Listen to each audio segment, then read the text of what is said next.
Picture this. You're at work. You notice your boss doing something off, nothing illegal, just inappropriate comments, maybe bending rules in ways that feel uncomfortable. You mention it quietly to a coworker. They admit they noticed it too, but neither of you reports it. Weeks pass, then months. More people notice. Still, nobody speaks up. Now imagine that boss isn't just a workplace manager. Imagine they're a billionaire with connections to presidents, scientists, and celebrities. And instead of minor workplace discomfort, it's potentially criminal behavior happening over decades, hidden behind influence and prestige. That's the Epstein story. But here's the twist. This story isn't really about Jeffrey Epstein. It's about you. It's about your brain.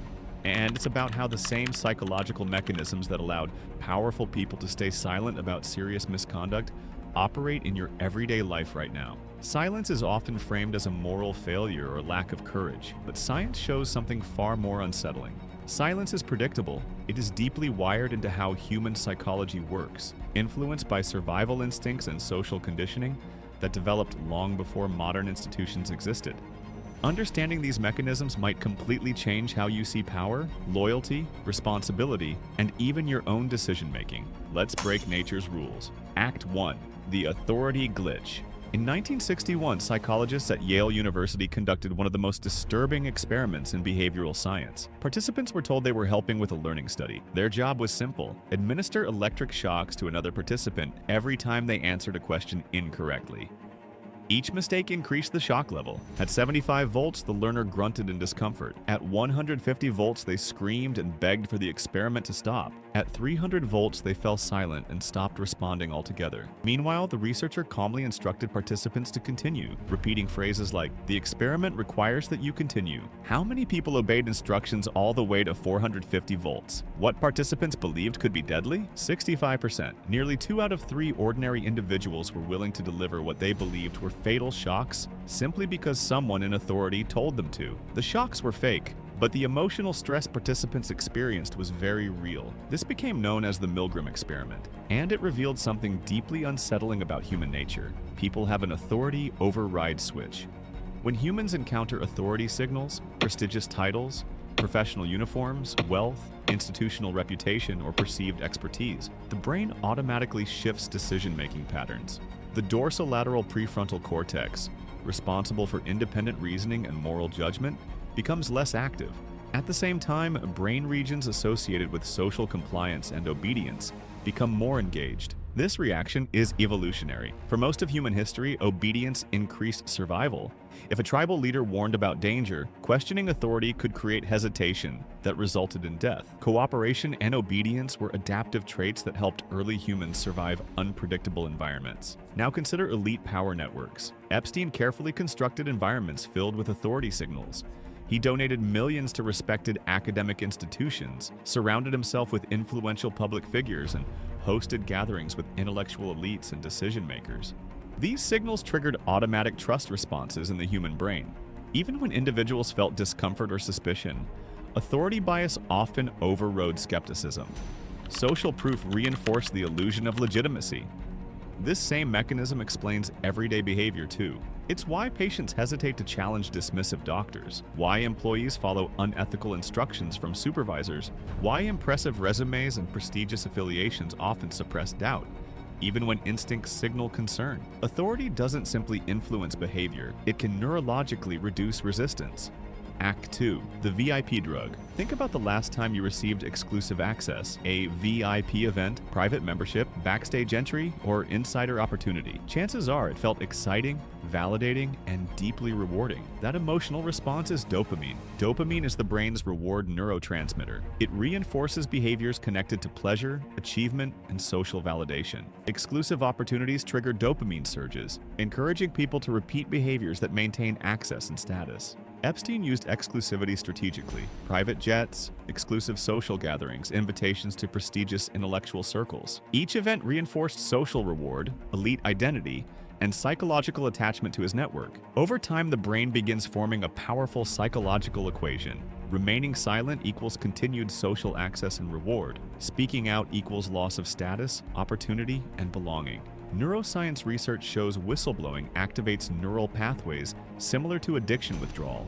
Losing social privilege can trigger emotional distress, comparable to losing a powerful habit or dependency. The fear of social exclusion is neurologically processed as a threat to survival because, historically, exclusion from a tribe often meant death. Another chemical plays an equally powerful role: oxytocin. Oxytocin is commonly called the bonding hormone. It strengthens trust, emotional attachment, and group cohesion. It helps families bond and friendships deepen. But oxytocin also has a lesser-known effect. It strengthens loyalty to in-groups while reducing empathy toward outsiders. Shared secrets, private gatherings, and insider trust all increase oxytocin levels. Over time, group members feel stronger emotional loyalty, making them more likely to defend each other, even when ethical concerns arise or warning signs appear. This dynamic helps explain why toxic workplace cultures persist, why families protect abusive relatives, and why social circles sometimes overlook harmful behavior. Neurochemistry doesn't erase morality, but it heavily biases loyalty and group protection over objective evaluation. Ask yourself honestly, are there environments where you tolerate behavior you would reject elsewhere? That may be group bonding influencing judgment more than you realize. Act 3. Your brain's excuse factory. Imagine someone you deeply admire, a mentor, public figure, or trusted leader. Now imagine discovering they committed serious wrongdoing. Your brain immediately faces a conflict called cognitive dissonance. This occurs when two contradictory beliefs exist simultaneously. One belief says this person is trustworthy and respectable. The other says they caused harm or acted immorally. Cognitive dissonance creates measurable psychological stress. The brain seeks relief by resolving the contradiction, often by reshaping how information is interpreted rather than changing core beliefs. This process triggers rationalizations such as, maybe I misunderstood what I saw. It's probably not as serious as it seems. They've done so much good work. Everyone else seems comfortable with it. There must be missing context or information. Neuroscience research shows humans are not neutral information processors. The brain actively filters new information to protect existing beliefs and emotional stability. Humans function as prediction machines, resisting evidence that threatens established worldviews and identity structures, understandingly. Within elite social circles, many intelligent and respected professionals noticed warning signs. Some observed uncomfortable interactions. Others noticed inappropriate relationships or troubling behavior. But cognitive dissonance encouraged reinterpretation instead of confrontation, allowing harmful patterns to continue unchecked. This reaction is not stupidity or corruption. It is a psychological defense mechanism designed to preserve mental consistency and emotional stability, allowing individuals to maintain functional worldviews. This same process happens in everyday life. People excuse toxic friendships, overlook unethical business practices, defend political figures despite contradictions, and justify personal behavior that conflicts with personal values. The brain constantly creates narratives that protect emotional comfort, even when those narratives hide uncomfortable truths. Act 4. The crowd effect. In 1964, a woman named Kitty Genovese was attacked outside her apartment building in New York. Reports suggested dozens of people heard her screams but failed to intervene or call for help immediately.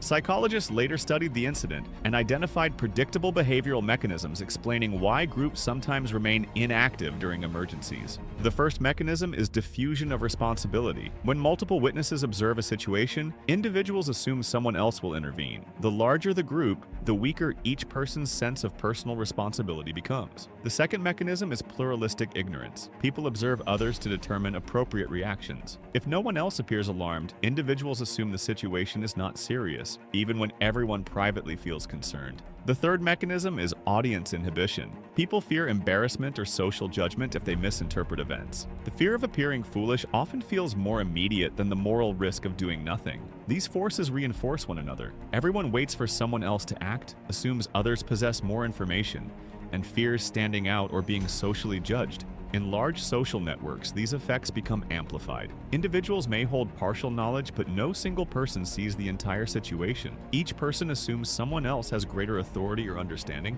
This dynamic appears everywhere. Workplaces where concerns remain unspoken, families avoiding difficult conversations, social groups ignoring harmful behavior, and communities overlooking abuse or misconduct. The paradox is striking. The more people who witness wrongdoing, the less likely anyone intervenes. Act 5. The evolutionary mismatch. None of these psychological vulnerabilities are new. They developed as survival strategies over hundreds of thousands of years of human evolution. Early humans lived in small communities where leaders were visible, information spread through direct observation, and social hierarchies were simple and transparent. Reputation mattered, because social relationships remained stable over a lifetime, and individuals relied heavily on group acceptance. Threat detection evolved to identify immediate dangers such as predators, rival tribes, or aggressive individuals, not complex institutional corruption or hidden power structures that unfold over decades. Group loyalty preserved survival by strengthening social cohesion. Social conformity reduced internal conflict and conserved energy. Avoiding confrontation often reduced physical danger. Modern society is dramatically different. Today's world includes global institutions, invisible authority structures, massive information networks, and consequences that unfold across years or generations. Humans now operate ancient psychological software within a complex modern environment. Respect for authority once improved survival but can now enable exploitation. Group loyalty once protected tribes but can now shield misconduct. Cognitive dissonance once stabilized mental functioning but can now obscure truth. Diffused responsibility once conserved energy but can now promote collective silence. These traits were not design flaws.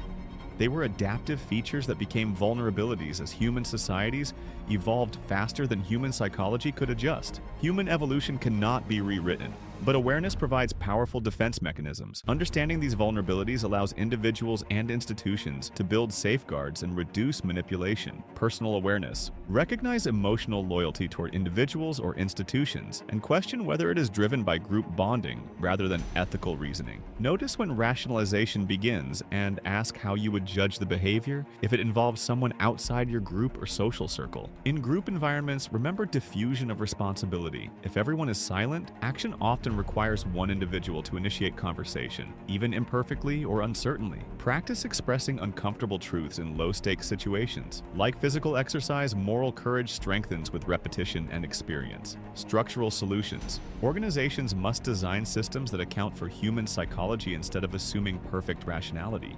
Anonymous reporting channels reduce social pressure. Distributed authority prevents excessive power concentration. Transparency should become default institutional behavior. Reward systems must support honesty rather than blind loyalty. Diverse perspectives reduce groupthink and shared blind spots. Cultural change. Society must stop treating silence as purely moral weakness and begin recognizing it as predictable psychological behavior.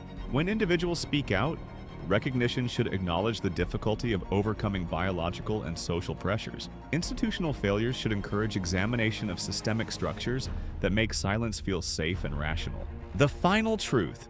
These psychological tendencies cannot be eliminated. They are deeply embedded in our evolutionary wiring. Our need for belonging makes us trust. Our respect for hierarchy makes us follow. Our desire for certainty makes us accept simple explanations. These traits are not flaws. They are the foundations of cooperation, trust, and civilization itself. But every strength carries a shadow. The same mechanisms that build communities can enable conformity. The same loyalty that protects relationships can silence dissent. The same ambition that drives progress can corrupt judgment. Awareness does not remove these forces, but it gives us leverage over them. Power scandals throughout history reveal repeating patterns, not isolated anomalies. From corporate boardrooms to political systems, from families to social groups, the dynamics remain strikingly consistent. Authority normalizes small compromises. Small compromises accumulate. Rationalization replaces reflection. And gradually, lines that once seemed immovable begin to blur. These mechanisms are not rare. They operate quietly and constantly in workplaces, governments, friendships, and communities. They influence decisions we barely notice. They shape cultures without announcing themselves. The real question is not whether these forces exist. They always will. The question is whether once you recognize them, you will challenge them. Will you speak when silence feels safer? Will you question authority when obedience feels easier? Will you resist rationalization when truth feels uncomfortable? The challenge is not becoming superhuman. It is understanding human limitations, acknowledging bias, pressure, and fear, and choosing responsibility despite them, because resilience is not the absence of vulnerability. It is the decision to act consciously, even when unconscious forces would prefer that you don't.